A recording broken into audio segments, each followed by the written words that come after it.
I'm around 100 people every day that are fire-breathing dragons. It's not six-pack or you're fired. It's mentality. It's standard. It's human excellence. I never fit in. But they don't make statues of people that fit in.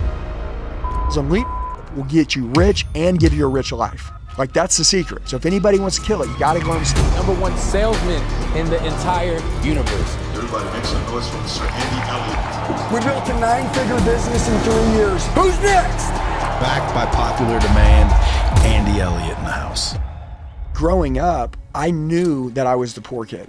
Everybody's qualified for a badass life. If you suffer as a kid, usually you kill it as an adult. Dude, the day my changed and I was like, dude, I want to help people. That's when I started making $1.5 million, 2 million. I've met every big influencer and 99% of them, I don't want to be them. They preach, take care of your wife, and they yell at him behind the camera. But if my wife isn't #1 in this world, I assure you, she's not going to support me. She's going to cut my legs off in this moment. Dude, the car business is crazy. There was this owner that was like, I want you to come be a general manager for our company. You know, he's like, I'll pay you all this money. It was a couple $100,000 a month. My wife was always stuck by my side. And honestly, I feel like she wanted to speak up. I took the person who was going to protect me more than anyone else in this world and I put duct tape over their mouth. So I started doing business with the wrong guy. And like literally, like I almost went to jail. It was like this big FBI deal. Because I'm going to tell you this, if you guys don't lie, I'm going to kill you. Dude, I recreated my DNA. I recreated my life. I changed my life. I'm not better than anybody. I'm just like everyone else. I just made a decision to change. And then the secret is, Omar, is don't.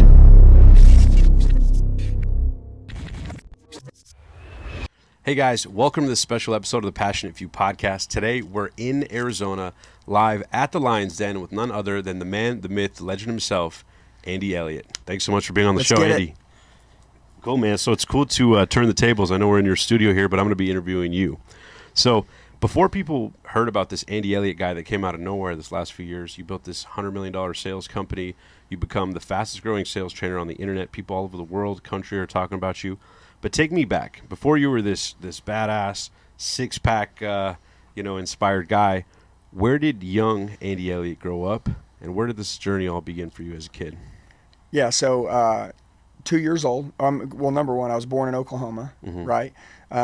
Just every kid, usually who their parents are is kind of like who they grow up to become, right? Like what they see, the relationship they have with them, the love they get. Mom left when I was 2, right? Usually dads roll out, but like my mom left out.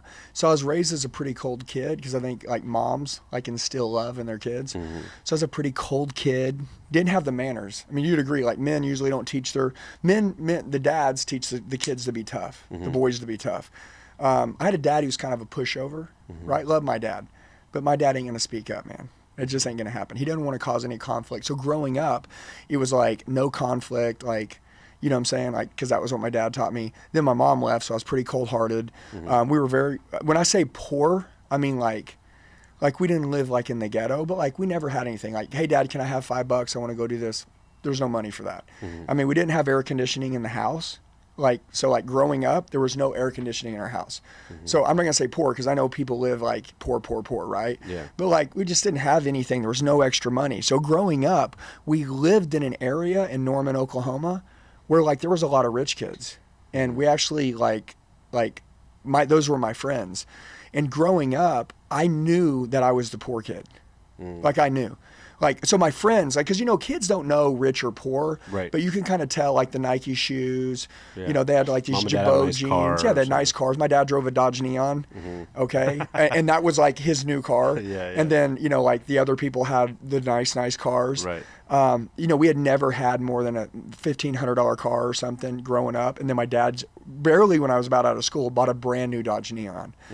And I think that, it was like a special finance deal you got approved. But like we were so excited. Crank windows, 5-speed, no air, Dodge Neon. Dad got a new one. Woo! What color was it? It was blue, right? I think they probably gave him one color. Like you can get the blue one with no air, stick, crank windows, $1,500 down, and you're approved. Were you an only child or do you have siblings? Yeah, so I got 5 brothers and sisters. So growing up is kind of like the Jerry Springer shit show in our house. Like it was kids raising kids. And now I want to tell you something. Like I'm super glad that I was raised the way I was raised because #1, we were poor, and I knew that we were looked at differently. I don't think life is fair. I think because I didn't get much love as a kid, which this isn't a victim deal. I craved it as an adult. Right. Okay, so like I shower people with love. I mean, all the time. I think because I didn't get it as a kid, so I want to give that now. Yeah, your biggest void is your biggest value. Yeah, and since I was poor as a kid, I never had anything. I didn't have choices. I couldn't do anything. I could tell I was being judged. I remember in 7th grade, like I kind of started to understand that I would hang out with my friends that had money, and their parents would come home, and I was the kid that wore the same pair of clothes every day, the same 2 pair of clothes. I'd rotate them. And, I'm not really understanding, but I had a Nirvana shirt. I had this shirt. I'd rotate them every other day. Same pair of jeans, holy pair of Converse. You could tell when you walk in, I'm the kid without a mom. I'm the kid whose parent, I don't have to ask for permission to stay the night because my dad doesn't know if I'm coming home for 3 weeks. I remember in the 2nd grade, like not coming home for like 3 months, and I was in the back of the neighborhood staying at a friend's house, and like it wasn't weird. What did your dad do for a living? My dad was just a chemist. He was just worked for Kerr McGee, and honestly, my dad's been married many, many times. So my mom's been married like 7 times. So like when you have step parent, and by the way, my stepmoms were always really crazy. So my dad was always like figuring out how to keep them in line, and us kids ran crazy. Right. Does that make sense? Yeah. Now my dad was kind of hard on my sisters, but because I was the boy, I got to run the streets. You know what I mean? Yeah. Right? So, but making a point, it's kids raising kids. Where did Andy Elliott come from? 7th grade, first time, I remember that my friend's mom was like, we're all going to dinner, so we need to drop the kids off. And that means like the kids' friends. Right. And they would always drop me off first, but I lived the furthest away. So like after school, we would walk to my friend's house, but I lived the furthest away. But for some reason, they would always drop me off first.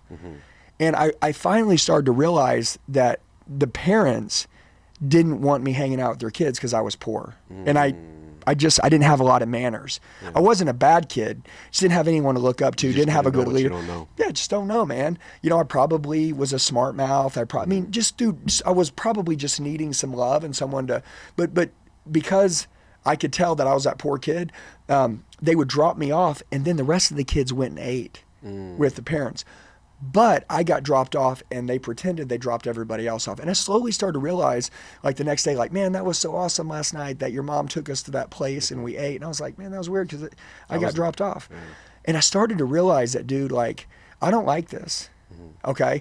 And so I'm going to break because I wanted to paint a picture that like everybody's qualified for a badass life.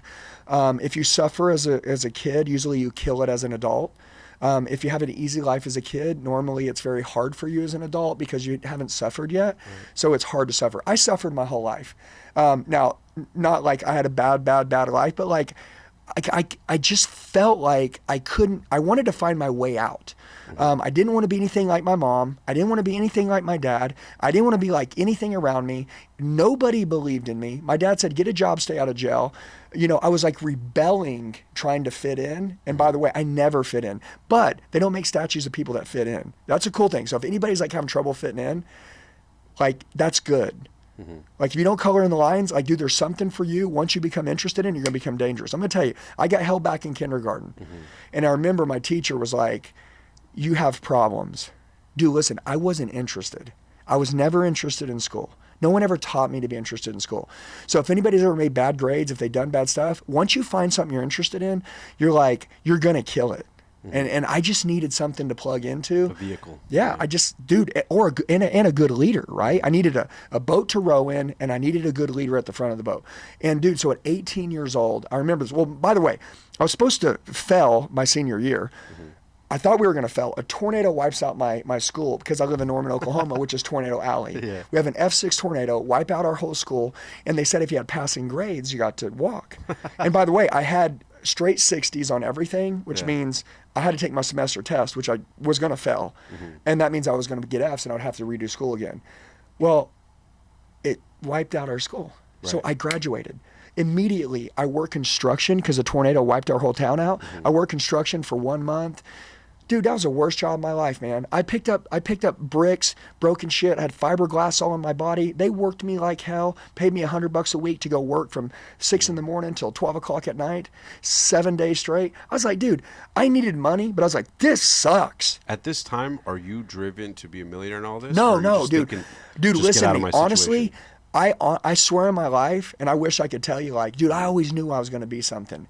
dude, I didn't know I was going to be something until this happened. So because nobody ever believed in me, and since nobody ever believed in me and nobody was a leader around me, I didn't really, and I didn't see anything cool or kick ass around me. By the way, this is 1999. So there's no internet. We can't log into stuff. There's no device. I can't watch people on.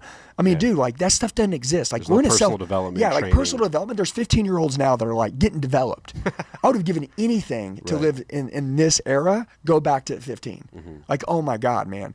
But so I had a good buddy of mine, and his older brother goes, "Hey, dude, this is what he said." He goes, "You can make $5,000 a month selling cars." He goes, "Dude, you're pretty good at talking. Why don't you come sell cars?"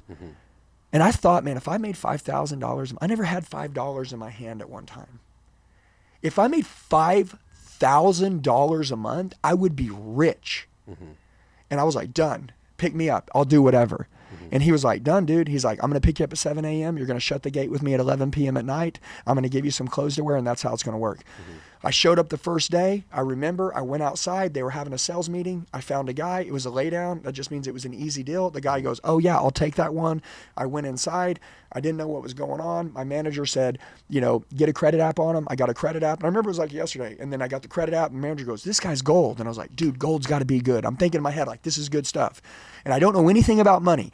I don't know anything about money. Nothing about money. I'm an illiterate person, which shows that everything can be taught.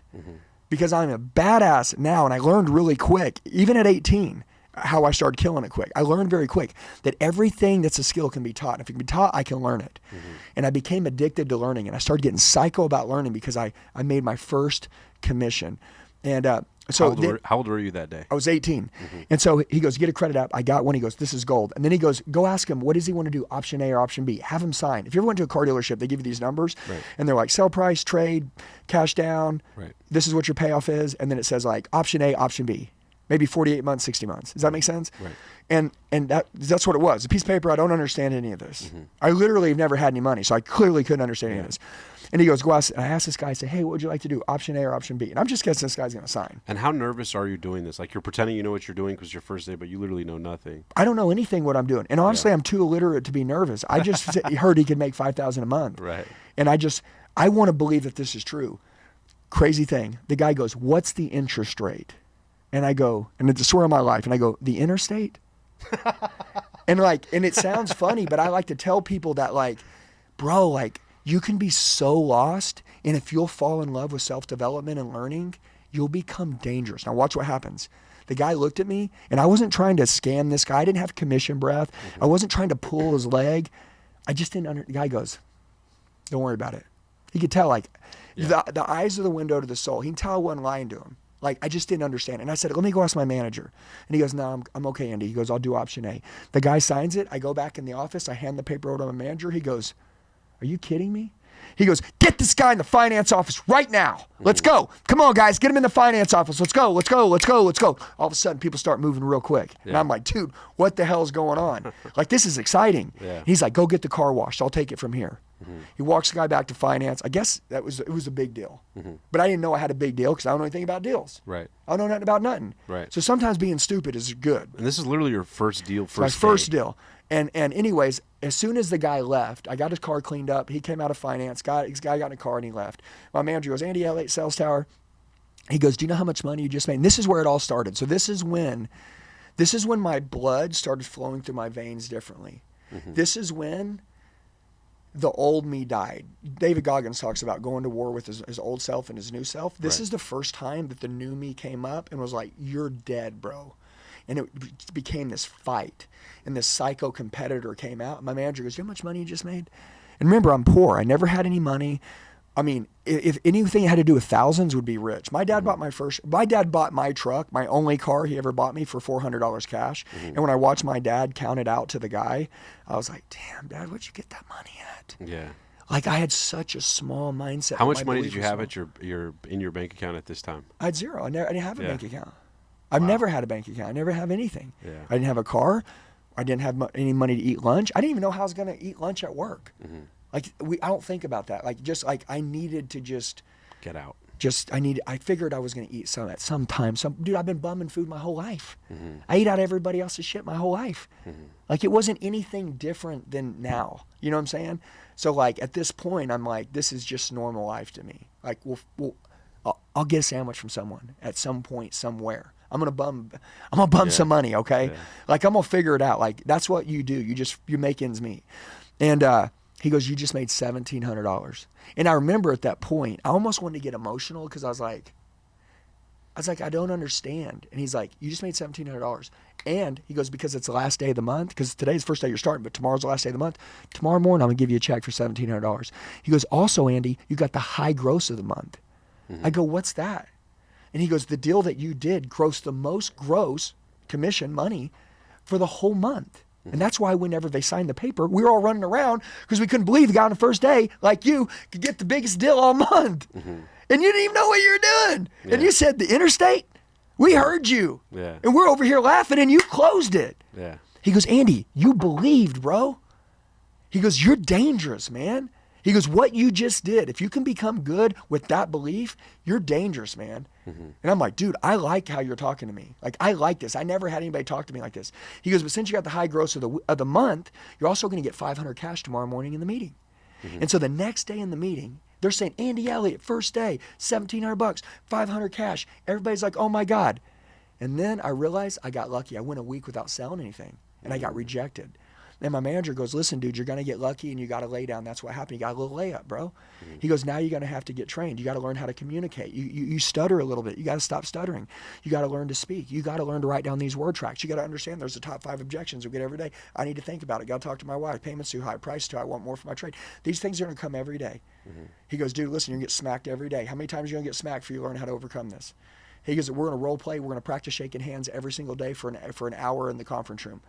Dude, I shook hands every day for an hour straight to my manager. How you doing? It's Andy Elliott. Welcome to the store. Welcome to our home. I did this every day over and over. People used to laugh at me. They make fun of me. I took my first paycheck. I went to a Grant Cardone seminar deal. I took every dollar I had because I wanted, this was my way out. So just anybody understand this. Sales will get you rich. Sales and leadership will get you rich and give you a rich life.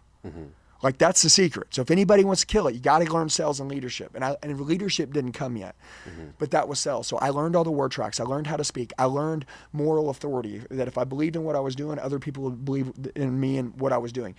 And I started walking around my chest different. I started talking differently, started head nodding people, right? Started going and using my hands a lot more. Started smiling with my eyes, started smiling with my teeth. Started talking to people like I knew them my whole life, even though I didn't know them. I'd walk up to anybody, man, anywhere I was. My manager took me into the mall. Dude, my manager, like this, he was a psycho dude. He took me to the mall and he goes, you're going to walk in here and you're going to shake 500 people's hands and you're going to laugh with them and then you're going to shake someone else's hand. That's what you're going to do. And I'm going to teach you to master a stranger. And if you can master strangers, you're going to be my top guy. And so at 18 years old, I made 125 grand my first year. And this is going back 125, but this is 1999, right? So like, we're 25 years ago. At 19 years old, I made 225. And by the way, they told me the most that you could make in the automotive business was 150 grand. That was the most. But I had a new manager that came into our dealership and he showed me his pay stub and it was 225. He said, I sold cars in Georgia. And I was like, oh shit, dude. And like, now I can see it. Now I can make that happen. So then I hit 225 at 19. I made 500 grand my first year at 20.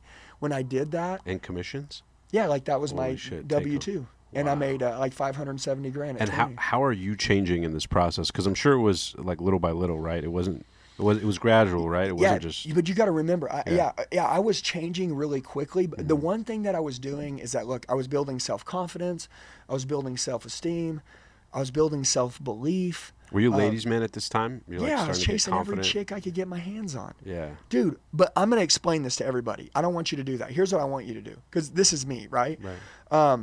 I believe the greater your personal life is, like the happier you are with yourself. That's why I'm like a big fitness guy. And by the way, the 6-pack of your fire deal, that came later in life, because I always learned in life when I was taking care of myself and when I was physically fit, I was doing really, really good in all these other areas and I was really high achieving.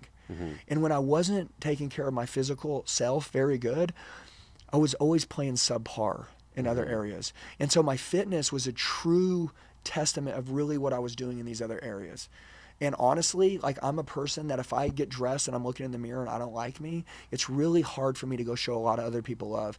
It's really hard for me to not get in my own way, not self-sabotage myself, not break mentally. Yeah, like dude, like I'm a traitor to me. Because like this isn't who I want to be, yet I'm making excuses why I can't do this, and like I don't like that. So I was fit at this point. I was very fit. I worked out every day. When you were 18, were you fit or no? Like when I started getting really fit. 19, I got really fit. 20, I got really fit. I met my wife at 26. She was 24. I was really fit. I was really strong. I was kicking ass. I worked my way up to making about $1 million a year. I'm just gonna give an example, okay? And I became really good at sales. And I never wanted to get promoted. They always kept wanting me to make me the manager, the boss, and whatever. And I didn't want to be in charge of anybody else's results. I enjoyed getting my results. I enjoyed the thrill of the kill. I was a lion. I wanted to hunt.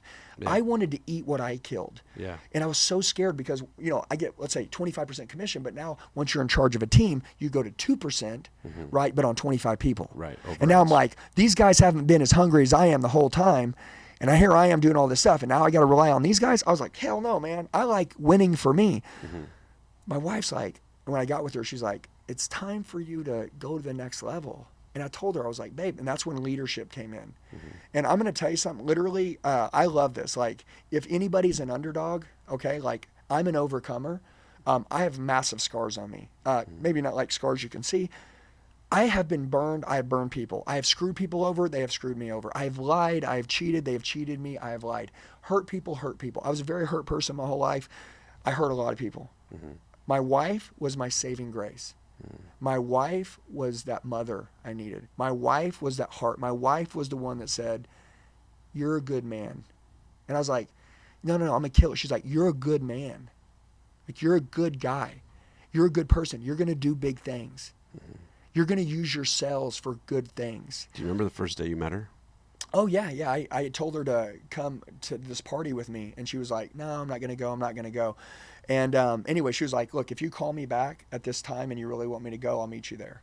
It's like she was like a game, right? Where'd you first meet her? Well, so I live in Oklahoma. She lives in Arizona. She flew to Oklahoma to take a job in the finance department at a competing store, but it was on the same block. So I kept seeing this Mexican girl walk by with this fat ass. And I was like, damn, who's that girl? Green eyes. And I would just follow her around. And anyways, I was just like, but we worked in different buildings. You're working on the ultimate sale there. Yeah, but my point is, I met her at the bank. I was at the bank. She was at the bank. Yeah. And I was like, hey, why don't we hang out? And she was like, no. And I was like, well, give me your number. We'll talk about it later. We'll figure it out, right? And so anyways, but she ended up going out with me. Now that night, she did go out with me that night. And man, I was drunk, being a retard. I mean, I'm an idiot, dude. Remember, I don't have any good leadership. Like, I got to tell anybody this. If you're around the wrong people, you're going to be an idiot. It's just the way it is. Like, you're a product of who you're around, okay? Like, honestly, like, dude, I was super skilled. If I could just come to this era that we're in now and I could go back to my 20s and have a good leader now, like, I would have killed it. And you were making money at this time and still didn't have the best environment around you? No, because how many people right now make money that are miserable, bro? Right. Can I ask you a question? What value is it to make a lot of money, right? And then be around people that don't treat their wives good? Right. Dude, everybody around me cheated on all their girlfriends. That was the sales industry. Yeah. Like, listen, times have changed. Right. And I'm not saying that shit doesn't still exist, but I don't know about it now because I'm in a whole different life. But like, I'm guessing it still exists. But like, that's how things were. That was the environment. Make a lot of money. Chase ass, kick ass, like be a badass, call your shots, go get it, like fight, like just do stupid stuff. Like honestly, like everything against what I believe in now, I was when I was a kid, except selling. And by the way, I want to tell you something. I worked for sales back then because I wanted to make money. Now, when your intentions change, everything changes. Dude, the day my intentions changed and I matured up and I was like, dude, I want to help people. Like, I really want to help people. That's when I started making $1.5 million, $2 million, $2.5 million. And by the way, then I was leading a team. And then I was making people better than I was. Like most leaders can't make their team better than them. I was making my team better than me. Everything that I knew I wanted to teach them, these were my kids. People say, well, if you teach them to be great, they could leave and go somewhere else. But if you teach them to be great, maybe they stay. I believed that everybody was going to stay. I almost became like a cult leader in my company on just like, this is a standard. This is what we do. This is how we live. But like a cult for good, right? Like, Like, don't cheat on your girl. Like, be good to your family. Like, do things right. And my wife was teaching me to create this environment of good stuff that was the opposite of what I grew up in. My first 10 years in the car business were crap. Lots of money, bad person. I'm gonna be honest with you. Like, for real. Like, I wouldn't want to hang out with me back then. Now, was I cool? Yeah, I was cool. What was driving you then? Just didn't want to be poor no more. Hey guys, we'll get right back to this video in a sec, but first, I have a quick question for you. Given that the e-commerce industry is growing by the trillions year over year, have you ever dreamed of running your own e-commerce business like many of the guests we've interviewed on the show? But maybe you felt overwhelmed about where to begin? Lucky for you, today's sponsor, Zendrop, solves this exact problem. You see, with Zendrop, you simply select high-quality products, add them to your store, and they handle shipping and fulfillment while you make the profit. No more guessing games on product sourcing or dealing with inventory hassles. Zendrop's platform is designed with you in mind, making it incredibly simple to launch and scale your dropshipping business in a one-stop shop. Plus, they're offering an exclusive deal. Sign up today through our link below, and their team will personally craft your very own store to kickstart your e-commerce journey. They even have weekly coaching calls to answer all of your questions and help you get up and running in no time. It's truly more than just a platform. It's your e-commerce partner waiting to join you on the path to success. So why wait? It only takes 5 minutes or less to sign up. Simply hit pause, head over to zendrop.com/passion, and let's turn your passion for e-commerce into a thriving online business today. Thank you to Zendrop for sponsoring this video. Now let's get back to the show. So, like, because I want to zoom in, because a lot of people will hear this. I myself started in sales, door-to-door, selling solar. I worked for Vivint. I don't know if you're familiar with the company. But Yeah, I just did their opener. Oh, very cool. Yeah. So I used to knock doors, and that's what happened to me. I was at a Tony Robbins event, and people were around. The guy next to me was making $400,000 a year in his 20s. I was like, how the hell is this guy? And that was his base salary, and his dream was a higher goal. And I was just like, man, how is this guy? Like, my dream at the time was $100,000. I didn't know what was possible. Yeah. So I got into solar. I got into selling door to door. It changed my whole life. But I want to ask for you, what was the driving factor? Because a lot of people come from a poor background. They get into sales. Maybe they get that first sale and they do okay, and they kind of stay at $50,000, $100,000, and kind of coast. What for you was driving that level up what was the pain inside that kept you hungry and didn't get comfortable? The second you had $20,000, $50,000, $100,000 in the bank, like, what kept the fire alive for you at that time? Honestly, just no one ever believing in me. Like, honestly, just proving everybody wrong. And I know that So it's like dark energy a little bit? super dark. Yeah. Yeah, I was in a really dark place for a long time. And by the way, like, I think it's okay to go dark. Yeah. Like, it's totally cool, right? Like, there's a healthy place and to shine your light in the dark, right? Because the world's pretty dark right now. But, like, there's a lot of good in it. But, like, you're going to go through some dark shit. Like, you're going to go through some hard stuff. But the biggest thing is proving everybody wrong. I know everybody says that, and it's so cliche. I want to prove everybody wrong. I'm a broke person right now with money. I never need to work again if I don't want to work again. My kids are good, and I've got my family in a very good place right now. I feel like someone's trying to take it all away from me right now. I feel like I'm going bankrupt. I feel like I have a chip on my shoulder, and I feel like someone's trying to just annihilate my life. How do you recommend people create that chip or create that drive? Well, Patrick Bet-David wrote a book, and I wouldn't read it till 20 years later, and it was called Choose Your Enemies Wisely. And he talked about somebody was making fun of his dad because his dad got a divorce, and he was like, hey, don't disrespect my dad like that. Yeah. And he was like, nobody's going to talk to my father like that. Nobody's going to talk to our bloodline like that. That wasn't my deal. My deal was, I remember that poor kid that was being judged? Dude, I remember, and I'm going to give you a quick story because I'm going to snapshot this, but I want you to feel, because listen, everybody, like, put themselves in my shoes for a minute and find a place, because you have to tie an emotion and anchor. Like, if you want to go from A to B, you got to figure out why you want to get there, and then you got to tie some emotion to it, and you got to anchor it to something that really pisses you off. So if you don't want to get out of bed at 5 a.m. to do the cold plunge, if you don't want to keep pushing whenever it's hard, if you know that you need to do this but you don't want to do it, why you would do it anyways when no one else would do it, when you want to quit but you don't quit, it's anchored to something that really just pisses you off. Yeah. And I know mine, okay?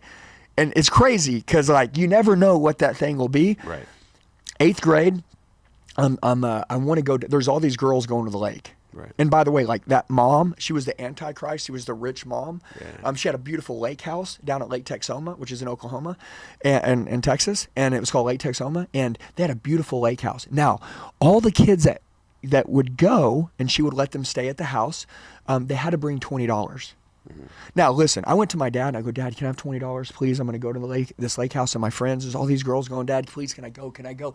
My dad's like, we ain't got $20, dude. Like, I ain't got $5. Like, that is not an option. Well, dude, I cheated everything else in my life. I jumped every fence. We'd go to an amusement park. They would go through the gate. I jumped the fence. Like, I always found a way in. I always snuck in. I'll come in through the ceiling. I'll figure out how to get in. The third door, yeah. Yeah, but like, and it's not good. I don't want anybody to do that. But like, I'm trying to tell you, like, that was the hustle. You know what I'm saying? When you're broke, you hustle. You figure out. When there's no lunch money. I grew up, there was no lunch money. What did that mean? You go to school, there's no lunch ticket, there's no lunch money. Either you don't eat.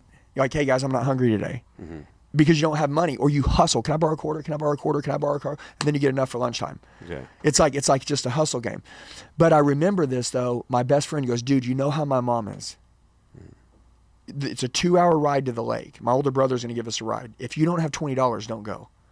My mom, she's not going to have it, dude. She doesn't like you anyways. He's like, I'm going to be really clear. But if you don't have $20, she's going to be pissed. And I already knew hell was going to break loose. Dude, there were some hotties down at this lake. And I'm in 8th grade. And I'm like, I'm going to the lake. Yeah. So I tell my buddy, I'm like, dude, I got $20, man. My dad said I'm good. Of course, I'm like, figure it out when it comes up, right? Right. Sales 101, early on in life. Right. But guess what? I go 2 hours to the lake. As soon as we pull up, there's about 5 kids that walk to the front of the house, our best friend. And she goes, all right. First thing she says, I can't even, there's no hugs. Hey, welcome to the place. I mean, we're kids. I'm 13 years old, bro, maybe 12. Okay. She goes, do you guys have your $20? Did your parents give you $20? And she's kind of looking at me like she's already pissed I'm there. Yeah. And she said, oh yeah. And one of my buddies like, oh, my mom gave me $80 to give you. She said, thank you. And I'm like, son of a bitch. Yeah. Like, why is everybody so rich around here? Like, why? Like, I'm always this like bum kid rolling, and it ain't my fault, dude. I ain't not screwing anybody. Right. But watch this. This was good. This was a lesson. So I want everybody to think about this. I still think about this day, and I'm 44 years old. This is how I know I need choices. This is how I know life isn't fair. And I needed this. This was good for me. And you guys will hear this and you're like, I can't believe that. I needed this. She goes, 20, 80, 50. And then she came to me and she goes, Andy, $20. And I go, I left it in the truck. And she's like, good, I'll go out there with you. Let's go. And I'm like, dude, this isn't going to go right. So like, I'm walking around, I'm looking in the back of the truck. And I'm like, I don't know where it went. It could have blown out. And she goes, you're a liar. She looked at me right in the eye. She just stared and she goes, you're a liar. She goes, you're poor. You're a piece of shit. And you're a liar. And I don't like you hanging around my son. You're a bad influence. And again, you're poor. Mm-hmm. You're not coming in our house this weekend. I was there for a week. She goes, you're sleeping on the porch. You're not coming in. I'm not even playing. You're not eating any food in this house. You're on your own. I remember I was like, okay, like this couldn't be real, but it was fucking real, dude. Mm-hmm. Like they all went in the house, they shut the door, and then here I am 2 hours away from home out the lake. I'm sitting on the porch and I'm just like, I hate being poor. Like I hate being poor. Yeah. Next day, she came out. All so the literally kids spent the night overnight. Yeah, I slept on the porch outside of this lake house. The next day, and I was going to tell you this because I know somebody has been treated wrong at some point, and somebody did something to someone, sexually abused, made fun of, called out. Something's happened to somebody. Patrick Bet-David in his book Choose Your Enemies Wisely said, write down what they said, and write down their name, and make sure that when you read it, you can attach emotion to it. Yeah. That will make you fucking dangerous. And dude, it did. It made me really dangerous. By the way, I was there for a week. The next day, she brought out sandwiches to all the kids. I didn't get a sandwich. I fucking sat there and watched my friends eat. And I was like, and one of my buddies was like, hey dude, you can have half mine. She's like, don't give him half your sandwich. Listen, all you guys listen up. Anybody feeds him, okay, you're not fucking eating. I'm like, dude, number one, I don't have a mom. I'm not close to my dad. Like who? I'm not gonna tell. Like, what do you do? Well, number one, back in those ages, we just suck shit up. So my point is that I was just like, dude, this is like this is life. Yeah. And so, anyways, my buddies kind of snuck me some snacks through the week. Dude, I was starving that whole week. We went on the lake, we messed around, we ran around. Yeah. I stole in the gas station. Yeah. I just did me. I mean, because that's what I did. Did you end up meeting the chicks that you went there for? Yeah. Yeah, I had a great time. Yeah. And by the way, I slept on the porch, so I had no curfew. I was running around all night. Made the best of it, yeah. But the problem is that sleeping on that porch for a week was the best thing that ever happened to me. I learned that I was on my own, and I was on my own till I met my wife. When I met my wife knew that I was a big project. And so you asked me, you said, like, why do you have this chip right now? Look, we built a 9-figure plus business right now, and we're going psycho. We get 150 million views every 30 days on social media. We literally, when I say this to you, I never picked up a camera or got on social media until 2019. I'm not aware of any of this stuff. I just know if someone can teach it to me, I can learn it. My wife, when I got with her, she started to teach me real quick how to be a leader, how to be good to people, how to have empathy, how to really care, how to not be a fraud. Like, I was the king of being a fraud. Like, I could act like this, but I was really like this. Because my whole life I was played by people. Sure. So like I was the king of playing other people. Like we were just I was like a puppet master. Or like people were a puppet master for me. I was also easy to play because I was always looking for loyalty and love. So who I tried to give my loyalty to was always the wrong people. Dude, I trusted the worst people, and they always screwed me. And my wife, when I got with her, she was finally like, I'm going to guide you to become the man. My wife told me, she got with me. So the second night we got together with her, first night she wouldn't kiss me. I told you, I was like, well, I was hanging out with her, but then at the end of the night I tried to kiss her and she wouldn't kiss me. She's like, I'm not going to kiss you. She's like, if you want to hang out, call me tomorrow, but I'm not going to kiss you. And that was the first time I'd really been like rejected by I was like, what's your problem? And she's like, I don't have a problem, but like, I'm not one of these other chicks you're going to roll with. I'm out. She's like, if you're going to roll with me, like things are going to be different. And how old are you at this time? I'm 26. And I'm just like, I don't like the way she's talking to me. Yeah. And I like that. I'm like, for the first, and by the way, about a week later, we were still hanging out, and I was like, hey, because she spent the night at my house, right? And then every day I just wanted her to stay with me. I was like, don't go. She's like, I'm going to go home. I'm like, no, don't go home. Why don't you stay? Why don't you stay? Yeah. And she's like, listen to me. If we're going to be together, she's like, I'm not seeing anybody. So we're going to hang out. If you have like other girlfriends or other things, she's like, I'm out. I don't need you. I'm an independent woman. She's like, I'm good. She's like, if we're going to hang out, we're going to hang out. But like, you're not going to play me. Yeah. There's no way. And my wife, I was like, I could tell she was serious. But then like, as like time went, she was like, if you ever cheat on me, like under any if you get drugged, if you get drunk, if we have kids, anything that happens, if you ever cheat on me, you'll never talk to me again. Ever. You'll never hear from me again. She's Mexican. She's like, you'll never see me. I swear to God on my life. She's like, I'm giving you the power to hurt me and trusting you that you won't. I'm telling you. She's like, I've been hurt my whole life. You've been hurt too. So I need you to make a commitment. You're not going to hurt me. And I'm like, oh my God, I got to grow up now. Yeah. And so I grew up. Greatest thing I ever did. That's how I became a good leader. I started being good to my wife, started leading her. Now, I can go into the second part, but the leadership part is like, now I'm leading this team and I'm at work all the time. I'm at work from 7 in the morning till 11 o'clock at night. And I did what most people don't do. This is what I preach, is that take your family with you. Because I'm going to tell you, if you don't, one day they're going to tell you they learn to live without you. And that's exactly what she did. See, success to me, because I had shitty leaders, was filling my wife's purse full of cash, paid off homes, paid off cars. I don't know. She can do whatever she wants. Yeah.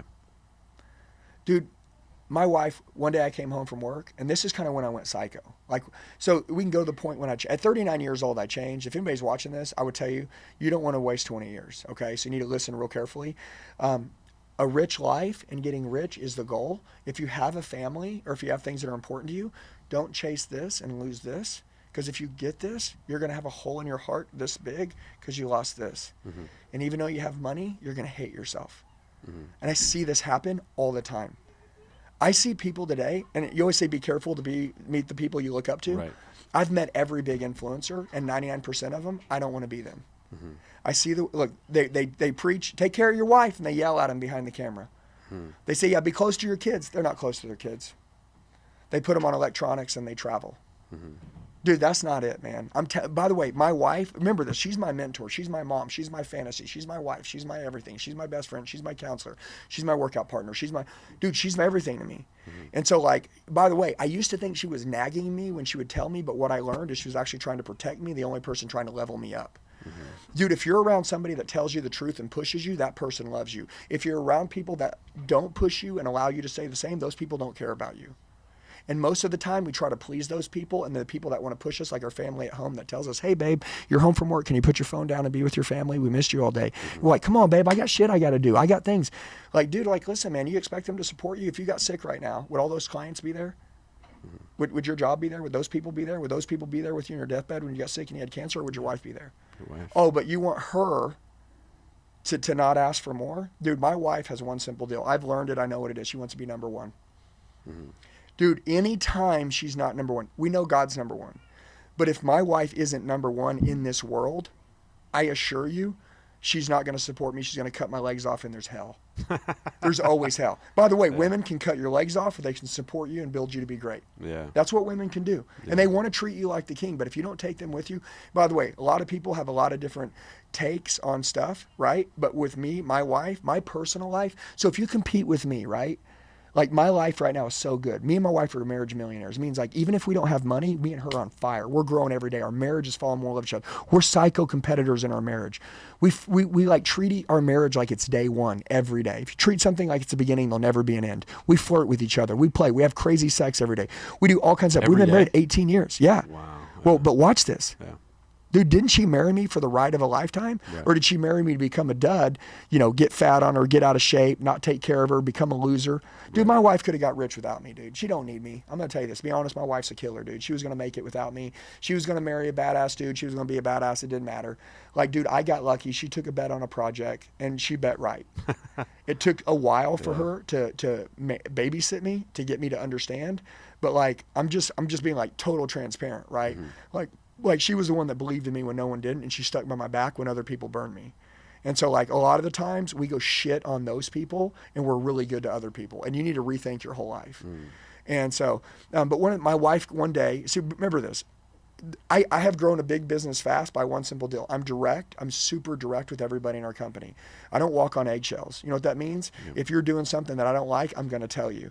Now, I'm not a dick. My heart's on my sleeve. I'm like, dude, I love you. Like, you know, I care about you. Like, look, do you think that what you did, like, number one, does it make you respect yourself more, what you did? Does that help the company raise their standards? Is that your core values that you believe in? Like, that's what I'm saying. Like, I'll be direct when I see things going on, and I ask my team to be direct with me too. We built a company off being direct with each other. Why? Because those are the people that really care about you, and that's how you're going to build a big-ass business. We don't want to walk around on eggshells. Like, oh, I can't say this around him. I don't want to hurt his feelings. Dude, around here, we will hurt each other's feelings like crazy, but we know we're on the same mission, the same page, and our goal is to make each other better. Our goal is to call each other out. That's what real boys are. That's what real family is. So I have 100 people in my teammates, employees in our company, and we all call each other out every day. Totally, that's why we grow. We love the shit out of each other. It's the most amazing thing ever. But my wife, you know, she said, I learned to live without you. And when she said that, I'm going to tell you this. A lot of you are like, dude, I can't believe that. She's got a paid off car, paid off houses, badass shit, had to drive with her son, purse full of cash. She has her own life. She's built her dream home. Dude, my wife, she's like, dude, I married you because like you were going to be a badass dude I was going to look up to. I see you motivating your team. You don't motivate us. I see you having your sales meetings with your team. You don't even motivate your kids. Again, I'm like, I don't like this. And she's like, it's the truth. You know, if you want to get coached by anybody in life, you'll understand that you have to go back to the truth before you can be coached. You have to be honest with yourself. If you really said, I want to change my life right now, I would say, okay, well, we got to be honest. Because we can't go with how you feel or what we think. We just got to be really honest. When I wasn't saving money, it's because I was wasting money. I had to be honest with myself, look at the bank account, and realize I was wasting money left and right. And I had to own that shit, and it really sucked. And I gave my wife my credit cards, and I was like, dude, I'm not responsible. Hey guys, quick question. Have you been enjoying this video, but you're thinking to yourself, man, I love this content, but I want to learn how to grow my brand or my business? Well, if your answer is yes, you're not alone. In fact, millions of entrepreneurs deal with this exact same issue. And it's something that I've learned the answer to from interviewing 7, 8, and 9-figure entrepreneurs around the world. And this philosophy that solves all that is a concept called who, not how. Now, the who, not how philosophy states that anytime you're stuck on the hows to get to the next level in your life, your brand, or your business, that there's always a who to help you get there. And it's for this exact reason that I'm super excited to announce that I've officially launched our brand new Passionate Few community to help you do exactly that. And yes, it's 100% free. Join me and the thousands of other entrepreneurs that can help you make your life, your business, and your dreams a reality. With no further ado, let's get back to the video. Did you ever almost go broke in the journey, even Yeah, while we you were went making broke money? plenty of times. Really? Yeah. What was maybe a rock bottom moment, just to relate to people? Because I'm sure there's people watching, and they feel the weight of that. We were just talking with Dean House. That's sometimes the worst pressure ever. Because when you got financial pressure, you can't think straight. You can't be present for your family. Can't Oh, achieve. yeah. So how bad did it get financially for you guys? Well, I mean, there was 2 times. I mean, one time in 2008, right? 2009. Remember when the market crashed? Yeah. Me and my wife just got married. We were killing it. She was making like 30 grand a month. I was making like 30 or 40, 50 grand a month. We had a good income together. Yeah. And so we like bought this big piece of land. We were going to build this $1 million house on, which in Oklahoma is like a lot of money. Cause like Oklahoma, like you can get like 5 cheeseburgers for $5, right? And in Scottsdale, it's like 1 cheeseburger for $100, right? Like it's like different place. Like you're talking about redneck town. And anyway, so we're building this $1 million house. We have this land that we bought that was a $500,000 piece of land. It was super cool, beautiful woods, trees, everything.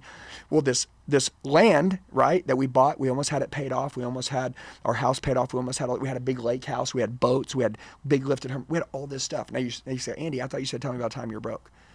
Okay, I'm gonna tell you real quick. The market flips. We go from like having like $1.5 million of equity to like being upside down 500 grand. Wow. Like it's like the land that was 500 grand like was worth now like 50 grand. Mm-hmm. Our lake house that like was worth 600 grand, that like the one just sold next to us for like 500 or 600 grand, and our house was nicer, like it went down to be worth like 120 grand. Mm-hmm. Dude, like everything you worked for, yeah. Like everything was worth nothing, and we're upside down on it all now, and we didn't see it turning around or changing. And at that point, like we wanted to start having a family and my first son, and I was like, this sucks, man. And I'm like, we don't, like, it's like an unfair deal. Like, we didn't do anything to cause this. It was just timing. We could have wrote it out and let all the equity come back in, you know? But, like, we were like, screw this, dude. We're like, we're going to get out of debt. We're going to sell everything. Wow. And so we just started selling everything and losing money on everything. And me and my wife, we moved to the lake, me and her together. And this is a time where I really wanted to get my life right. Remember my wife, she always told me, she goes, you're going to be somebody great. You're going to change a lot of people's lives. Dude, this is when I gave my life to God between 2008 to 2011. I started like wanting to become something different. Finally in 2011, I raised my hand and I was like, all right, I'm going to give my life to God. Like I'm all in. I remember crying. I was like, okay, cool. I'm going to forgive myself for my old life. Like, here we go. Like I'm all in. Like I finally felt grace and I was ready to just be a good man to my family. Right. Like I never cheat on my family. I just want to be a good man. Like inside, I just had demons all living in me. I was this freaking just years of trash and programmed, right? But I remember that I wanted to be a preacher. And dude, listen, my wife would read the Bible to me every night. I'm not a very good reader. I can read, but she's way better at reading. Yeah. And she would start reading children's Bibles to me, and I would learn scripture, and I loved it. And I would just start memorizing all these scripture, like I could memorize word tracks. Because I would memorize all the sales word tracks as a young guy. Yeah. So now I was memorizing scripture, and I knew all this scripture, and I got really good at it. And I started investing. And by the way, at this time we were broke, and because we moved to the lake, and so like I only worked 4 days a week. I was making good money, but we're paying off the 500 grand in negative, right, that we had. It was like we were working from a hole. My wife drove a $3,500 car. I drove a $1,500 car. I was making like 50 grand a month, but we were just paying off debt. At this time, me and her were like eating beans and rice and shit. My wife, because she's like, we're getting out of debt. How old are you at this time? I was probably 29, you know, maybe about 3 years after we were married. Yeah. And we just started to have our kid. But the main deal is that we humbled down, but me and my wife got really close. And I got really close to God. And I remember that like every day, he was like riding with me to work. Like I was just talking to him. Like I was just... Like it was cool, like so cool. But like I'm going to tell you, like the Elliott group today is a ministry. Like it's a real ministry, man. We have 500,000 people on our training platform. 500,000. We have 10,000 companies. Dude, we smoked Grant Cardone the first year of sales training.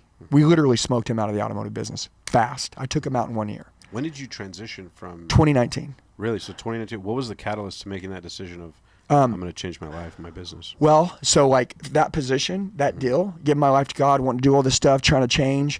I was like, okay, cool. I need to go back and start financially taking better care of my family. So we moved back to the city. Well, the job that I took when I moved back to the city, there was this owner that was like, I want you to come be a general manager for our company. And it was a special finance company. And, he's like, I'll pay you all this money. It was a couple $100,000 a month that I was going to be making. And this was my chance to get my family ahead. Right. And all those things that we learned together, right? I slowly started to chip those things away, being back in the city. 7 a.m. to 11 p.m. at night. I remember my wife. My wife's a good wife. When I tell you this, you're going to be like, damn, dude, you got a good wife. My kids, I used to come home at 11 o'clock at night, and my wife used to keep our kids up until I got home, okay? Because she and her friends would be like, dude, I can't believe, like it's unhealthy for you to keep your kids up till 11 o'clock at night. And my wife would be like, it's unhealthy for my kids to grow up without a dad. Yeah. So we're good. Like, screw you. Yeah. My wife is always stuck by my side. And honestly, I feel like she wanted to speak up, and she wanted to tell me that I needed to make some shifts. But I was saying things to her like, hey, babe, like, why are you nagging me? Yeah. And if you tell your wife, why are you nagging me? When she sees something wrong, one day she's not going to speak up because you've trained her to shut up. And so when you're in trouble and she sees you're in trouble, she's not going to speak up because she doesn't want to nag you. Mm-hmm. So like, I took the person who was going to protect me more than anyone else in this world, and I put duct tape over their mouth. Yeah. And so I started doing business with the wrong guy. And like literally, like I almost went to jail. Mm-hmm. Like it was like this big FBI deal. By the way, I didn't do anything wrong except for to go work for a company that was already doing some things that I was trained to do that they were doing. And now that I'm a part of that company, it's like you're a part of what happens. The ecosystem, yeah. Bro, it's... Was there a day where you realized, holy shit, like this is less than kosher, or was it gradual, or how did you kind of get swept up into it? Dude, the car business is crazy. You're door to door. Yeah. Okay? Let me give you an example. I want you to answer what you would do. Sure. And I'm not going to put you on the spot because you don't do this. Yeah. But I want to ask you, what does your sales brain tell you? Mm-hmm. Not what does the educated Omar tell you to do now. Yeah. What does your sales brain tell you to do here? Yeah. So you said that you're in door-to-door sales. Let's say you're a roofer. You know roofing business, right? Mm-hmm. Let's say you're a roofer and you're going to work a storm, okay? And that storm, you see you clearly look at a client's house and you can see damage from the road. Mm-hmm. So you go knock on the door. You say, guys, I see damage from your road. Do you have insurance? They say, yeah, I got insurance. You say, okay, cool. Let's go and sit down. I'll get your roof repaired. We'll get you a nice roof, right? Yeah. You sit down with them. You say, all right, looks like I can get it done. This is the deal. I'll set up the claim. All I want to do is make sure I get paid for my efforts. I'll be here when the guy shows up. I'll make sure everything gets done right. And I'll make sure we get a really nice 5-star roof on. Was that cool? You guys paid for your insurance for 30 years. Storm came through. Finally, we're going to get you a new roof. It's going to increase property value. It's going to be nice. We're going to fix it. I'm going to make sure I take care of you. You don't have to do nothing. Also, there's a $2,500 deductible here. Mm-hmm. Okay? And they say, well, we don't have the deductible. We paid our insurance for 30 years. Mm-hmm. We've never missed a payment. We didn't cause this storm. There's a hole in our roof. We need a roof. Mm. What do you do with that deductible? Do you just say they paid it and then you file the claim and then the insurance pays the difference and you put a new roof on their house? Mm-hmm. Or do you say, I'm sorry, guys. If you don't have money for the deductible, I can't put a roof on your house. Mm-hmm. Sorry. What does your sales brain tell you to do? Yeah. Do you know what happens in the industry right now? No. They just slide the deductible, fix the roof. Mm-hmm. How do they make money then if they don't get the deductible? Well, they get the full check for the roof. For the roof. Yeah, because it's like you get a $65,000 roof, but then it says $65,000 minus $2,500 deductible, and the insurance check is $62,500. Does that make sense? Yeah. That $62,000, $500 is cut to the homeowner and the roofing company, and then they fix the roof. But now the roofing company's got to do the roof for $62,500, but the deductible, it's not supposed to go to the insurance company. It goes to the roofing company. Right. But nobody knows if the roofing company collected it or not. Does that make sense? Yeah. So what do roofing companies do? Mm-hmm. Do they fix the roof or do they walk away? Fix the roof. That's insurance fraud. Yeah. But if we walk away, we don't help the people. Mm-hmm. If you walk away, the next person that comes to the house is going to slide the deductible. Yeah. So you're in a market where everybody's sliding all the deductibles. Everybody knows it. It's clearly breaking the law. This happens in every industry. Right. This is the gray area of sales. Mm-hmm. And if somebody wants to go after these people, they could go after them. Mm-hmm. Does that make sense? Yeah. If somebody goes, I don't like that company, I'm going to get the FBI, I'm going after them now, I could go after them. Does that make sense? Yeah. And that's what happened. basically what happened, this owner that I worked for was a piece of shit. Total piece of shit, dude. He rubbed everybody wrong, caused problems with everybody. He's in jail now. Okay? A lot of people went to jail because they were all bad people. But the deal is I was a general manager that worked there. And by the way, when you bought a car, I'm just giving an example, when you bought a car, our clientele was bad credit. And this is why you got to be around the right people. Does that make sense? Yeah. Guys, go work for the wrong company. Don't be surprised when you have to do, and I'm a good person. I never hurt anybody. I never been out to, dude, you get caught up in the wrong shit. It's like rolling with your homies and they get caught with drugs and they get pulled over. You're busted too. Yeah. And you got to be careful on the way in because sometimes when you're new, they can be like, that's just the way it is, but toughen up. And you go, whoa, I guess death by 1,000 cuts. Pretty soon you're doing it and didn't even realize. Dude, when you sit in shit for long enough, it doesn't stink anymore. That's what I was doing. I was sitting in shit. By the way, I was making more money than I ever made. Yeah. Think of a time where you were making more money than you ever made. Yeah. And they're like, bro, look, people don't get caught up on that. Dude, trust me, this is just how they do it. Yeah, I know it says it's wrong, bro, but trust me, that's not how it is, bro. Trust me. It's like, okay. Like, dude, salespeople aren't very educated. Right. They don't run us through compliance class in most cases, right? So at my point of this being said is that these people would come in, they had a job, they had income, they were good people, but a lot of them, somebody got sick with cancer, somebody had a bankruptcy, somebody had something that happened, maybe a divorce, so there was a repo. So these people had less than perfect credit. So all of them needed like 1,000 down or something. Does that make sense? Yeah. And what happened is like it would be like they would buy, the bank would approve them on a loan. They would come in on a bus walking with their kids. Everybody needs a car. And so like they would put $1,000 down on the contract so the bank would approve them because bad credit people got to have a little skin in the game. Right. So like that deductible for the insurance company, there was like that $1,000 down on like the contract. Those were like little things that were already happening when I showed up. Yeah. And when the FBI came in one day, they were like, you guys are doing this all wrong. And like, you're all in trouble.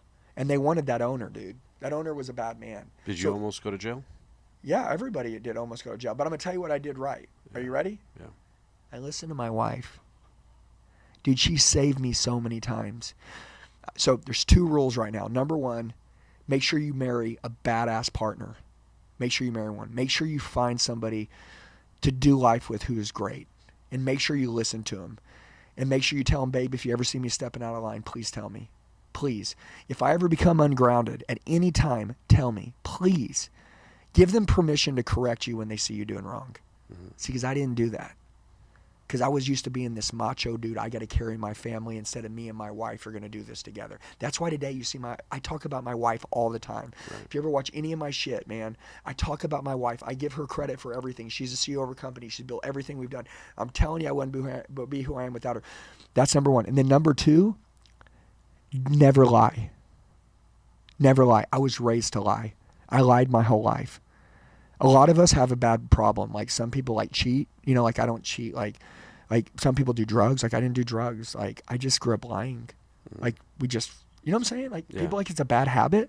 Like I would just lie like, hey, where are you at? And I'm like, I'm at the mall, but I'd really be at the grocery store. Right. Like it's just like white lies, like stupid shit. Like I don't know why I'm so dumb. Like I would just, but my wife goes, and she knew like I would, and I never cheated on her. I never did anything bad. Remember, she drew some very hard lines and scared the shit out of me. Right. So like she made me really straighten up. But I had a few little other things I needed to fix. And my wife, by the way, this owner, and this is crazy. Like I'm going to tell you this, like this stuff, like this could happen to anybody. And there's crazy stories that happen everywhere. But this owner, he goes, dude, I'm going to tell you this. If you guys lie, I'm going to kill you. Or if you don't lie, I'm going to kill you.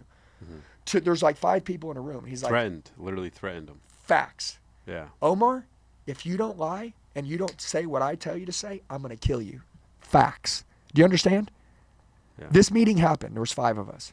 This is the day that all this happened. Because he knew the FBI was coming. So yeah, he wanted to start planning for what we were going to do. Yeah. And dude, I was like, I'm not fucking like that. Like number 1, I don't even know what the fuck's going on. Right? Like, dude, you got to understand, like shit gets real quick when you don't understand what's going on. Right. But at this point, I go home to my wife. I was really scared. How do I explain this to my wife? Yeah. And I go home to my wife and I say, this is what happened. This is what I've been doing. Number, she got really mad at me.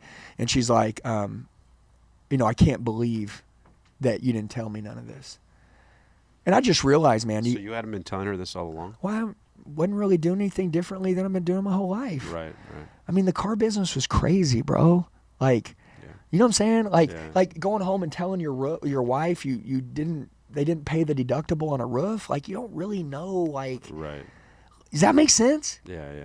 You know, like in sales brain here. If somebody's in sales, they're like, oh, I knew this. But like, if you're in sales, like, it doesn't seem like you're doing anything wrong. There's black, white, and there's gray, and you don't know you're doing gray, right? Yeah. Like, and if everyone's doing gray, like, it's just normal. Like, it's just normal, man. And honestly, like, I own all my shit right now. Like, I'm trying to tell you, like, I really wish I had a better leader. If I could change anything in my life, I wish when I was 18 years old and I got in sales, I wish that me today at 44 could have been my coach. I would have taught me compliance. I would have taught me to never lie. I would have taught me to walk away, never make decisions based off money. Never, right? I would have done all these things.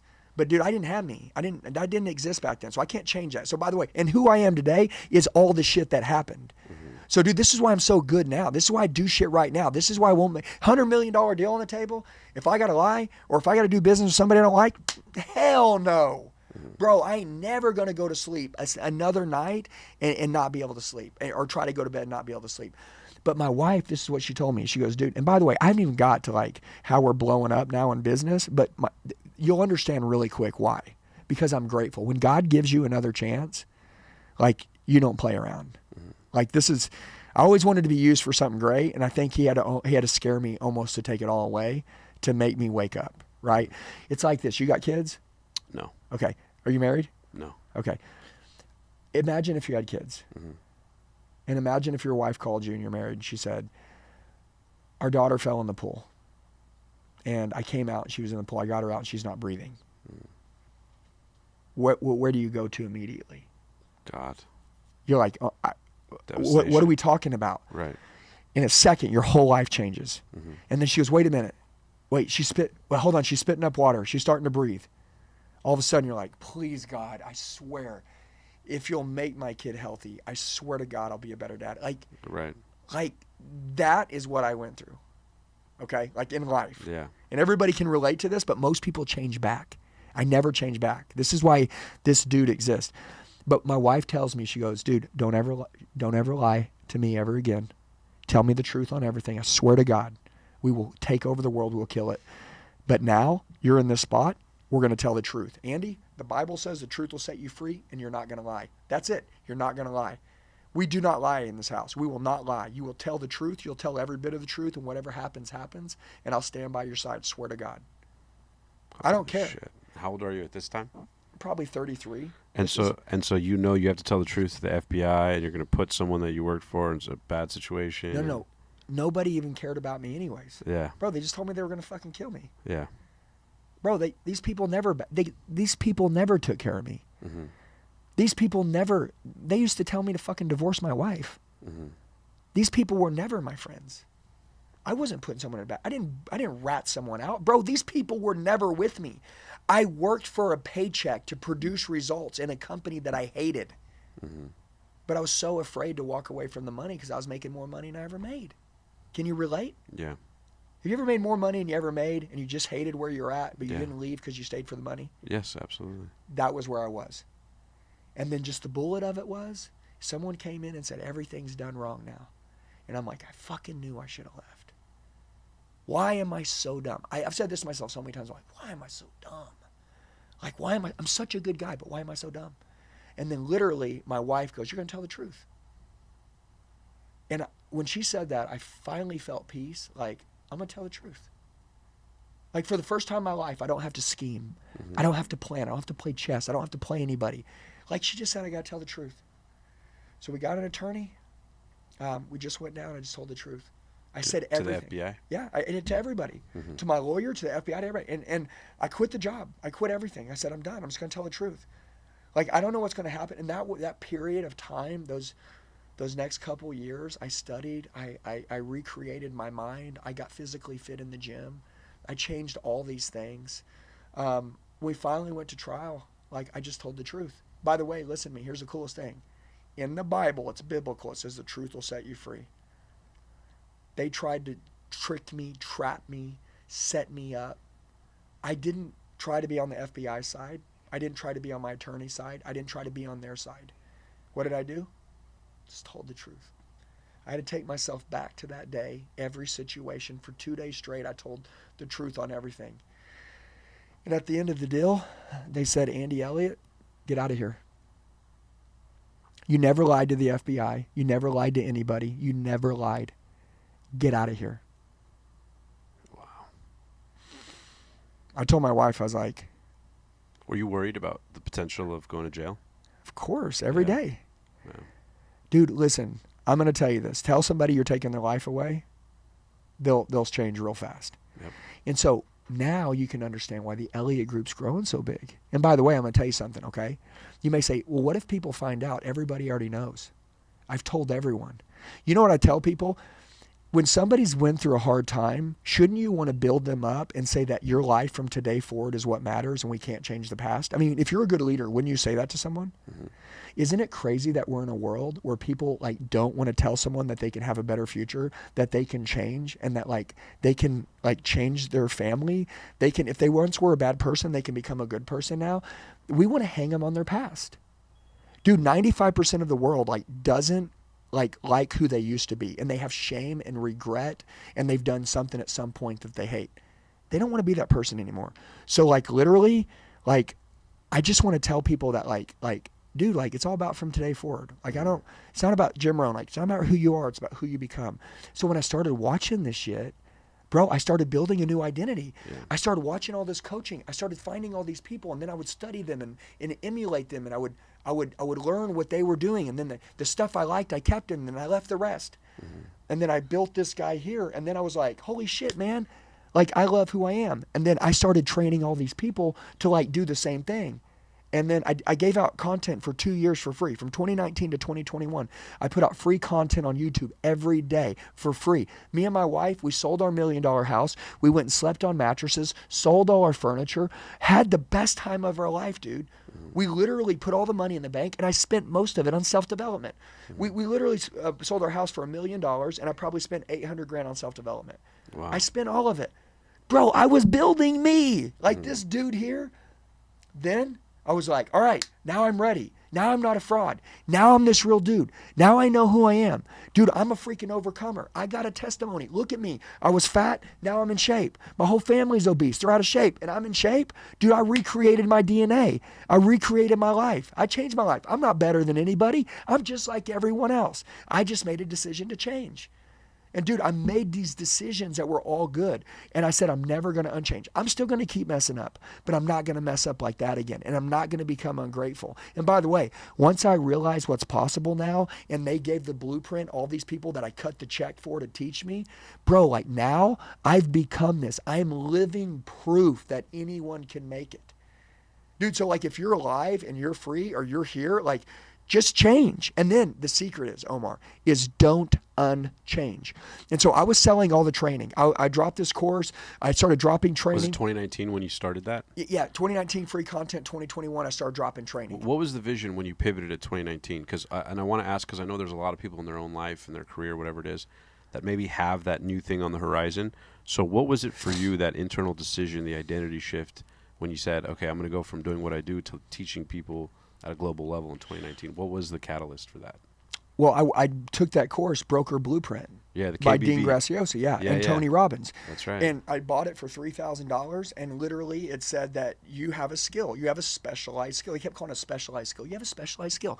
You have a specialized skill. You have a specialized skill. And whatever that specialized skill is, there's a lot of people that want that same specialized skill, and they would pay you to know what that is. And I said, what is my specialized skill? Mm-hmm. I'm like, bro, I know how to sell. Yep. I'm like, I'm really good at sales. I'm like, I'm going to teach people to sell. Yeah.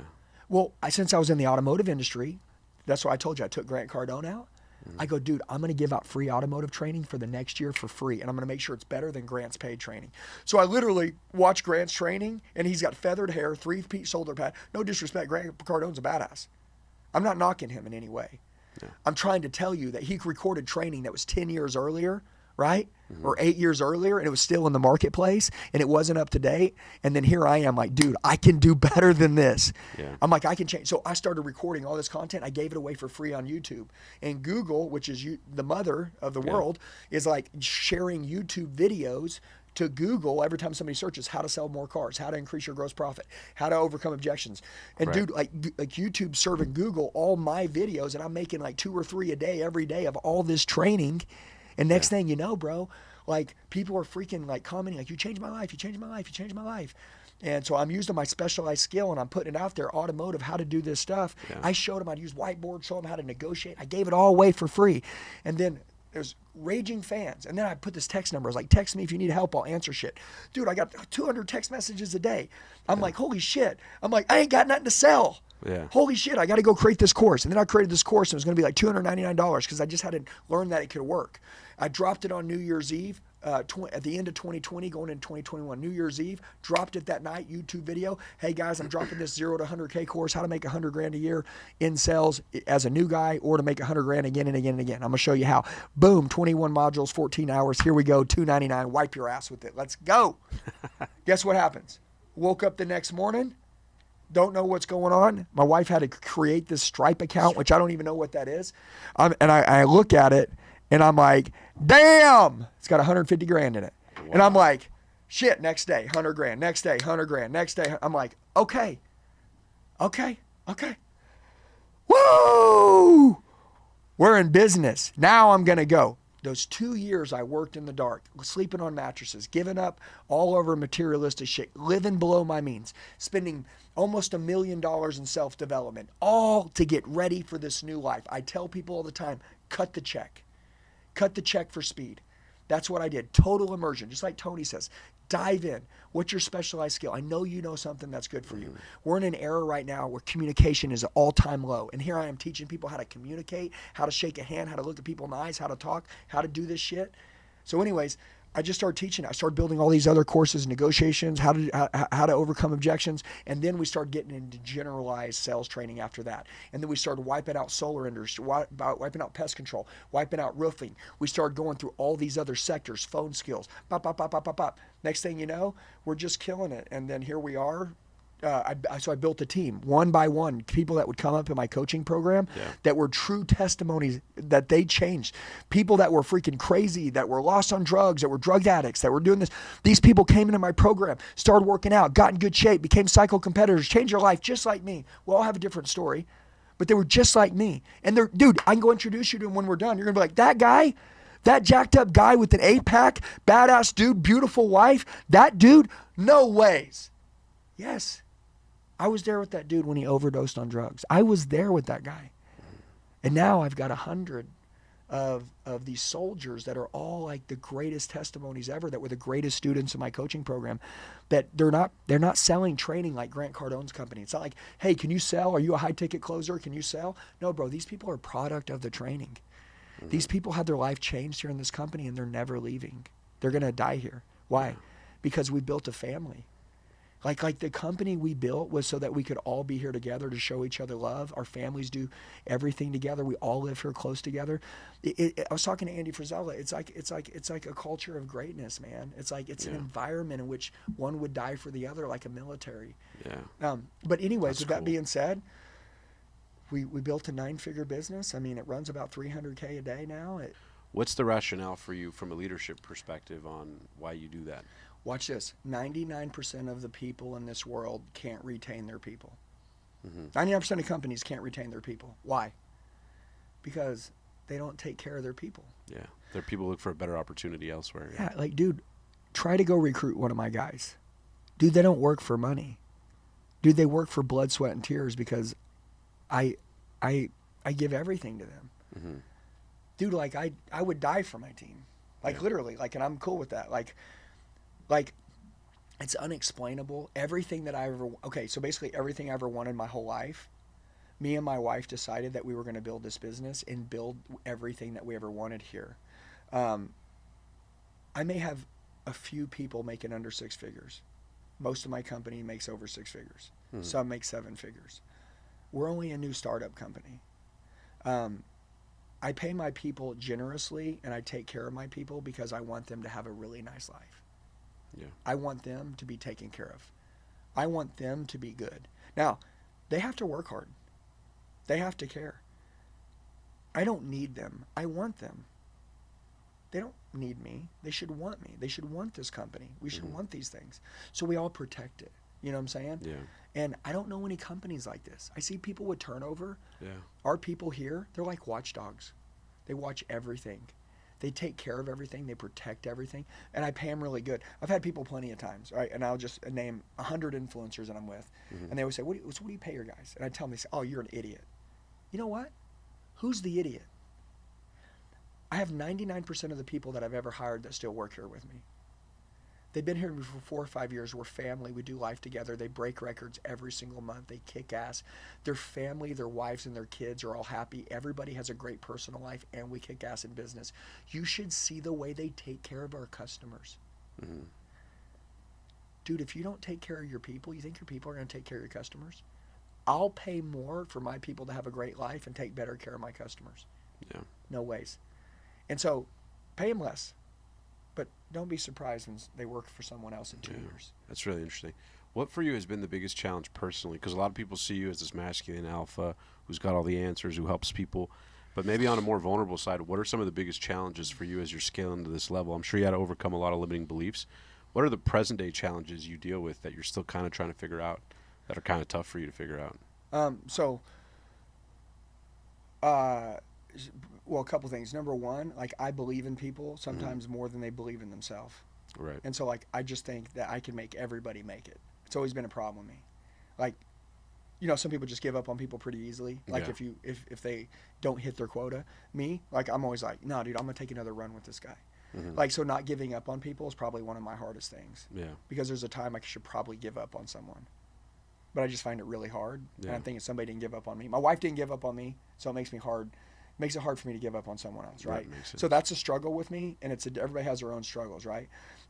Another one is here and there, just staying grounded. I have a big heart. I have a huge heart. Examine my heart. I promise you, dude, there's no darkness in it. Like, I have the best. I literally have such a good heart. I want to give everything, and I don't want nothing in return. But because I have this big heart, like, I also get really pissed off whenever people aren't changing and they're letting their family down and they're making false promises to themselves. And so, like, sometimes I need to make sure that I show a little bit more of my heart, not to my team. My team, I do a very good job. But when I'm training or something, maybe I need to show just a little more love. You know, like if you know me, you know that like all I want you to do is just do what you say you're going to do. Yeah. Like Patrick Bet-David says, I'm the kind of leader that like if you tell me you're going to do something, like I'm going to hold you to it until you do it. So you're better off not telling me. Yeah. And like I feel like I'm the same way. And I don't know how to do it anymore without being direct. Remember, my dad was a pushover, so I used to hate conflict. But my wife is like, fighting is good. We're going to fight. We're going to get it out of the way. In 5 minutes, we're going to be good. We're going to hold any grudges, and we're going to move forward. And I'm the kind of guy who I'd rather just hold a grudge and not fight for 3 weeks because I don't want to fight. Yeah. And that's not bad. That's bad for me. That's how people get resentment. That's how they become nasty people.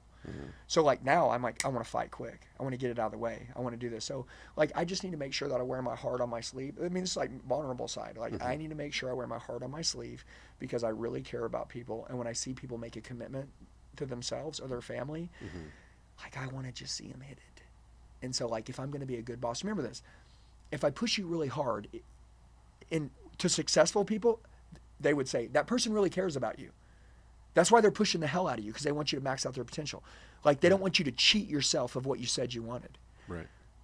The world would say, stop pushing that guy so hard, man. You're a dick. But those people, you're not hitting your promises. You're cheating yourself. You're cheating your family. And they don't care. Like, who really doesn't care?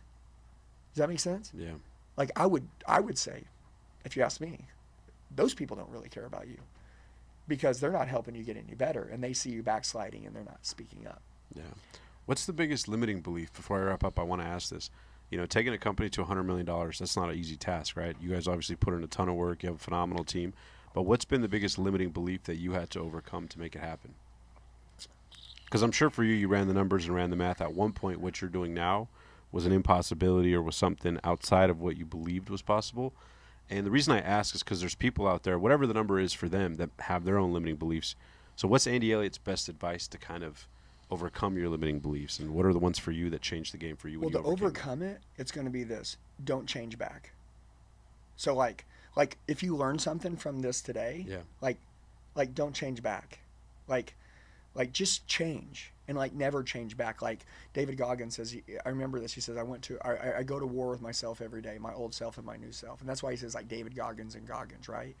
And like I understand that, like so like I want you to understand like the old you. The old programmed you, that old loser, piece of shit, that person you hate, that person you're not proud of, that person that, failed everybody, like that dude, that guy's dead. Like, so that guy, he can't come out anymore, okay? So, like, I just wanted to say, like, to me, like, don't change back. It's like running a 26-mile marathon and going to mile 10 and turning around and going back to the starting line. Mm-hmm. It's like, come on, man, you're never going to finish a race, bro. And by the way, winners live where quitters quit. Say that again. Winners live, like the winners, like if you want you want a $100 million business, the $100 million businesses live where the quitters quit. So it starts where the quitters quit. Yeah, so like where you quit, like we just kept going. Yeah. Like we didn't quit. Like we didn't quit. How did Alex Hormozi get to where he got? He didn't quit. Yeah. But what was for you personally the biggest limiting belief? I'm sure there was like the biggest boulder even at this level. Well, I mean, honestly, dude, I know that sounds crazy. I have to think about it because I really don't have any right now.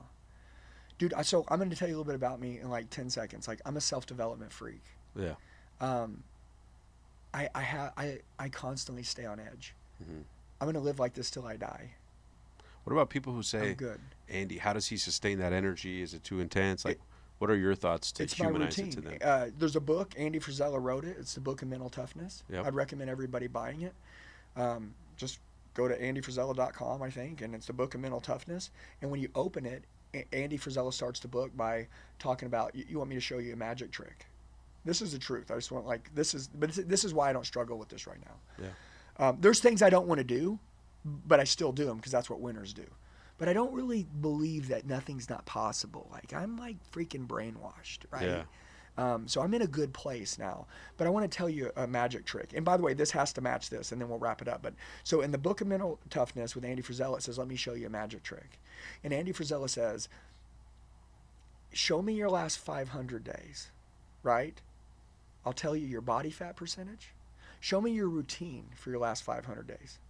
I'll show you your body fat percentage. I'll show you how awesome your relationships are. I'll show you your bank account. I'll show you what your leadership skills look like. I'll show you everything. I'll do a magic trick. I'll tell you your whole life if you can just show me your last 500 days routine. And I think what I did is that I don't, like every morning, if you watch my Instagram, I wake up with the cold plunge. I'm always surrounded by good people. Okay? I'm a collector of people. You say, well, what does that mean? Well, I'm a collector of people. I find people that I really like, and then I find a way to keep them next to me forever. Yeah, because that energy is important. Yeah. I need it. So I'm around, think about this, Omar, I'm around 100 people every day that are fire-breathing dragons, that love life, that love people, that live for a bigger purpose than themselves, that love God, that wants their wives to admire him, or their husbands, that want their kids to look up to him as their heroes, that take care of themselves physically, that wake up before the sun come up, and that literally self-development and study all day long, that watch their words, that listen, like, just everything in their life. They don't drink, they don't party, they don't hang out with people that are bad people. They're not toxic. They don't let shit come out of their mouth. Dude, they're all ultra protective of this life. And that's why the Elliott Group keeps growing, because it's an environment to freaking grow. So I would say that my last 500 days, my routine, it's so on point, and I won't break it for nothing. I travel the world all the time. I'm always running around no matter where I go. Like I was just with Bradley this last weekend. Ask him every morning. I'm like, Brad, cold plunge. Let's go, bro. We're going to Lifetime. They got a cold plunge. That's 30 minutes away. So it doesn't matter. We're going to cold plunge, bro. We got to go. Come on, babe. I take her with me. Come on, babe. Hey, we're going to go smash this gym. We're going to work out. Oh, no, we got to do this. No, we're going to work out. We got to do this. Like, that's what we do. Like, we don't break the routine. We show me your last 500 days. When I saw Andy wrote that book and I read that, I was like, son of a bitch. He nailed it, man. Yeah. And so like, anyways, all these little things add up. But the greatest thing that I can tell you is that self-develop until you die. Find people that have been where you want to go and study them. Find someone that has everything in every area that you really like. If they're married, look, like right now, you're not married, you don't have kids. You can really study a lot of people right now.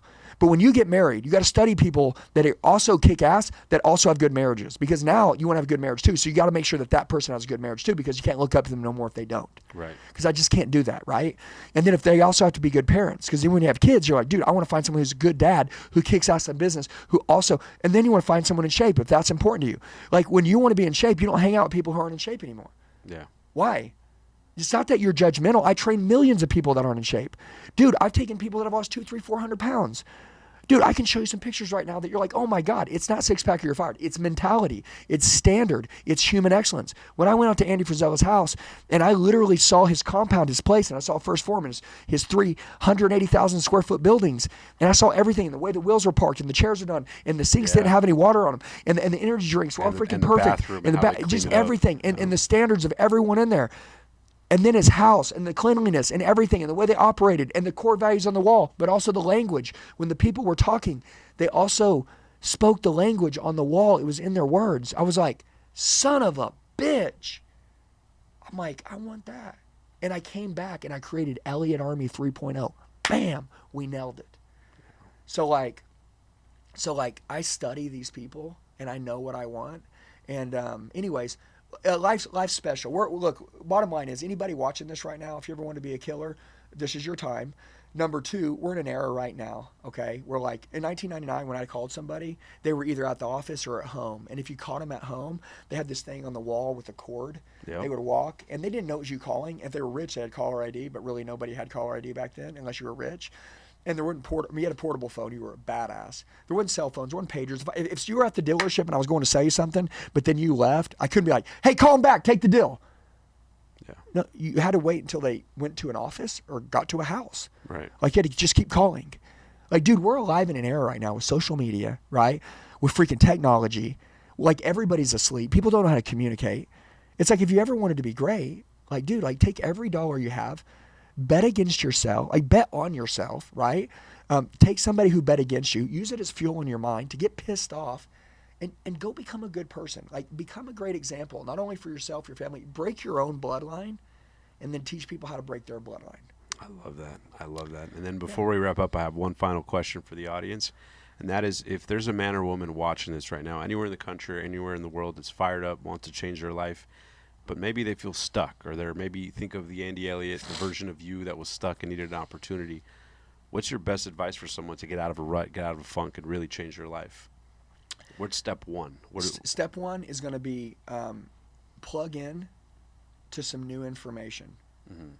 Good stuff, like stuff that you want to become that you're not. Plug into it and keep watching it, and you'll find that your mind will start to shift, and it'll start weeding out that shit. So new information, new people, and new experiences. I love that you say tell the truth too. Yeah. Oh God, you got to tell the truth. And by the way, it starts with the truth, which means you also got to give yourself permission to have a new life. Like, dude, honestly, the best thing that my wife ever did for me, like, she said, hey, like you're gonna make it. Like, I believe in you. Like, that's all I needed. Look, dude, the reason why you got to take care of your family, because money motivates me, but my wife saying that, like, she's proud of me will make me go tear someone. I'll kill. I could do anything. I turn into this savage, and like, you won't understand it until you're married, but like, a lot of people don't value their marriages like this anymore. And I saw you just bought her a Ferrari too. Yeah, I bought her a new Ferrari for Mother's Day, but dude, she deserves way more than that. Honestly, right. Dude, I mean, like, you saw it when she got it. She was like, I don't need this. Yeah. Dude, she loves her life. You know what she loves? She loves it when I pay attention to her. Yeah. Dude, and that's why I tell you, like, listen, and we'll end on this. If you're a badass in business, but you don't have a good personal life, okay? There's no balance in life. They don't give trophies for balance. They give trophy for results. Okay, so if you want the biggest results, listen up here. Because a lot of you are like, no, I don't need a personal life. I'm going to kick your ass. Bullshit. I'll destroy you. If I love who I am, if I look in the mirror and I'm proud of me, if I'm physically taking care of myself in the gym every morning, if I'm close to God, if I'm taking care of my kids, if I'm taking care of my family, if I'm bringing good energy to my family, if I'm taking care of my team, if I'm taking care of my clients, if I'm living for something bigger than me, I go into work and I kick ass and I'm just as good as you, but my personal life is on fire, okay, and I've got purpose, and you're not taking care of your personal life, I'm going to tell you this. You're eventually going to burn out. You're eventually going to fade out. You're eventually going to start making mistakes. You're eventually going to do something. It may take a year or two for us to see what happens, But dude, that's what happened to me, is that I kept holding my standard and I kept holding this thing, and everybody that was ahead of us, right? Like how we took out all these sales training companies, is that everybody that was ahead of us, eventually we started passing them just by holding the standard. And Andy Frisella says human excellence, right? And he's like, dude, the standard, it's in the family life, it's also in the community, and it's also in your business. My team, they have to have that standard everywhere they go, and I have to carry it too. So there's no exceptions to this. And so anyways, like we flooded a lot of information out there, but I want to tell you this. I'm just all about overcomers and underdogs. And like, if everybody counted you out, like cool, they counted me out too. And then even when I came back and I made a lot of money, it all fell through my fingers when I didn't learn how to lead and I wasn't being a good person. So I would tell you, like, become a great person, take good care of yourself, take care of your fitness too. Because I'm going to tell you this, sales and leadership will make you rich, but also sales is very stressful. So the reason why you need to work out and take care of yourself, because your goal isn't to kill yourself, right? Your goal is to go take care of yourself and make a lot of money. And at the end of the day, dude, like you don't want to make a lot of money and then not like who you are either. Yeah, success without fulfillment is the ultimate failure. Yeah, art of achievement, art of fulfillment. You get both of those, you fucking win. I love it. And then Andy, where can people find you if they want to connect with you more and learn more about you and your sales training? Yeah, so, and by the way, like it's very simple. Like official Andy Elliott is our Instagram. Our YouTube is Andy Elliott. It's easy. And then people always ask questions, and I just say text me. So it's 918-210-0254. You just text 918-210-0254, say, hey, I saw you with Omar, ask me a question, what industry you're in, what do you need help with? Hey, if I can help you, cool, let's kick some ass. If we can't, I love you, I'll give you some advice, and we'll move on. I love that, brother. Andy, thank you so much for doing this. Thank you, Omar. Guys, make sure to like, comment, subscribe, follow Andy, and check out all the stuff he has coming up. Now go live those dreams. Until then, we'll see you next time. Peace.